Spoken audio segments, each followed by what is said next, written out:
Millennium challenge कम्प्याक अर्थात् MCC सम्झौताको विषयमा अहिले व्यापक चर्चा छ। अमेरिकाले एमसीसी सम्झौता अन्तर्गत रु 55 अर्ब सहयोग गर्ने सम्बन्धमा पक्ष र विपक्षमा बहस चलिरहेको छ। सत्तारूढ दल नेकपाभित्रै कार्यदल गठन गर्नु परेको स्थिति थियो। कार्यदलमा जलनाथ खनाल, प्रदीप गेवाली र भीम रावल सम्मिलित थिए। उनीहरूको कार्यदलले सरकारलाई यो सम्झौता संशोधन नगरिकन पारित गर्न नसकिने, यसमा देशघाती बुदाहरू धेरै भएको भनेर प्रतिवेदनको निष्कर्ष पनि बुझाइसकेका थिए। तर सरकारले कानमा तेल ठोकेर यो सम्झौता जसरी पनि संसदबाट अनुमोदन गर्ने, हुबहु तरिकाले अनुमोदन गर्ने भनेर संसदमा टेबल गरिसकेको अवस्था छ। यो सम्झौता पास हुन सक्ने प्रबल सम्भावना छ। प्रतिपक्ष नेपाली काङ्ग्रेसका सभापति शेरबहादुर देउवादेखि नेपाली काङ्ग्रेसका नेताहरू छिट्टै पास गराउन जोडबल गर्दैछन्। अहिलेको स्थिति हेर्दा महाकाली सन्धि हुनुको समयको सम्झना गराउँछ। फरक यति हो कि त्यसबेला नेपाली काङ्ग्रेसको सरकार थियो, शेरबहादुर देउवा प्रधानमन्त्री थिए। एमालेका नेताहरू माधव कुमार नेपाल, केपी ओलीहरू महाकाली सन्धिको समर्थनमा कसेर लागेका थिए। महाकाली सन्धिपछि नेपाललाई वर्षको 1 खर्ब 20 अर्ब आम्दानी हुन्छ, अब पश्चिमबाट सूर्य उदाउँछ भनेर केपी ओलीले बोलेको कुरा ताजै छ। एमालेमा कृत्रिम बहुमत सिर्जना गरी महाकाली सन्धि पारित गरियो। 23 वर्षपछि फर्केर हेर्दा महाकाली नदीको पानी भारतले पाउनु बाहेक नेपालले केही पनि पाएन। अहिलेको नेकपाको झन्डै 2/3 सरकार छ। नेपाली काङ्ग्रेस प्रतिपक्षमा छ।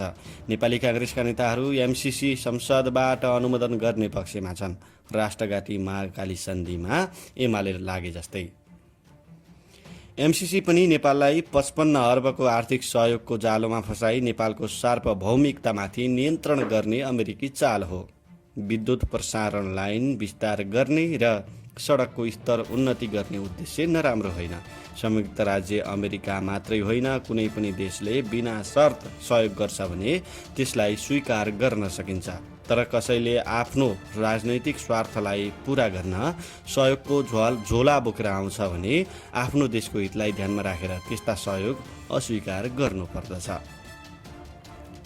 सरकारमा बस्ने केही मन्त्रीहरू देश विकासले गति लिन नसक्नुमा एमसीसी पास नहुनुलाई दोष दिँदैछन्। अर्थमन्त्री युवराज खतिवड़ाले बितेको 6 महिनामा पुँजीगत खर्च कम हुनुमा एमसीसी सम्झौताको रकम प्राप्त नहुनु बताए। उनको यो दाबी सरासर झुट हो, किनभने अमेरिकाबाट प्राप्त हुने 55 अर्ब रुपियाँ 5 वर्षमा मात्रै प्राप्त हुने हो। वर्षको 11 अर्ब रुपियाँ यो आर्थिक वर्षको पुँजीगत खर्चको 2% भन्दा कम हो।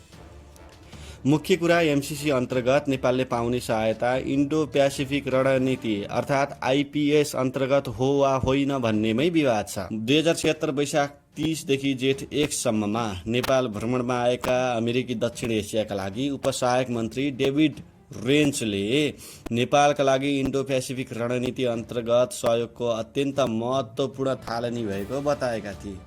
त्यसै गरी अमेरिकी सहायक राज्य मन्त्री एलिस बोयलले सन् 2019 फेब्रुअरी 10 मा भियतनाममा भ्रमणको सिलसिलामा एमसीसी अन्तर्गत नेपाललाई प्रदान गरिने $50 करोड अनुदान इन्डो प्यासिफिक रणनीतिको हिस्सा भएको बताएका थिए। अमेरिकाका जिम्मेवार पदाधिकारीहरूले एमसीसी अन्तर्गतको रकम आइपीएस अन्तर्गतको हो भनी सार्वजनिक अभिव्यक्ति दिइसकेपछि वा स्वीकार गरिसकेपछि त्यसबारे थप प्रमाण खोजिरहनु आवश्यक छैन। एमसीसीको पैसा आइपीएस अन्तर्गतकै हो, यसमा कसैले शङ्का नगरे हुन्छ। त्यो पैसा स्वीकार गर्नुको अर्थ नेपाल हिन्द प्रशान्त सैन्य गठबन्धनको सदस्य बन्नु हो। यो नेपालको असंलग्न परराष्ट्र नीति विपरीत छ। सार्वजनिक भएका बुदाहरू हेर्दा आश्चर्य लाग्छ। नेपालको समेत झन्डै 14 अर्ब रुपियाँ राखेर अगाडि बढाइने योजनाको लेखा परीक्षण अमेरिकी कम्पनीले मात्रै हेर्ने, नेपालको महालेखाले हेर्न नमिल्ने। यो कस्तो सम्झौता हो? यही हो हाम्रो सार्वभौमिकतामाथिको नियन्त्रण। सम्झौता र नेपालको कानुनबाजीमा एमसीसीकै प्रावधान लागू हुने व्यवस्था कसरी नेपालको हितमा हुन सक्छ? सम्झौतामा भारतको सहमति लिनुपर्ने प्रावधानले थप प्रश्न बुझाएको छ। नेपाल र संयुक्त राज्य अमेरिका बीचको सम्झौता हो वा भारत समेत त्रिपक्षीय सम्झौता? उक्त सम्झौता संसदले जस्ताको तस्तै अनुमोदन गर्नुको अर्थ के हो? नेपालले भारतको उपनिवेशलाई स्वीकार गर्नु हो। यो कदापि हुनै सक्दैन। अमेरिकाले नेपाललाई भारतकै एक अङ्गको रूपमा मानेको छ भन्ने यसले पुष्टि गर्छ। नत्र एक स्वतन्त्र र सार्वभौम देशले कुनै देशसँग सम्झौता गर्दा कसैको सहमतिको आवश्यकता पर्दैन। 2072 सालको भूकम्पपछि भक्तपुरको सम्पदा पुनर्निर्माणको लागि नेपाल सरकार र जर्मनी सरकार बीच भएको सम्झौता र एमसिसीको सम्झौता करिब उस्तै भयो। भक्तपुरका 10वटा सम्पदा र 3वटा विद्यालय भवन निर्माणको लागि 1 करोड युरो अर्थात् नेपालीमा 1 अर्ब 20 करोड सहयोगको सम्झौता भएको थियो।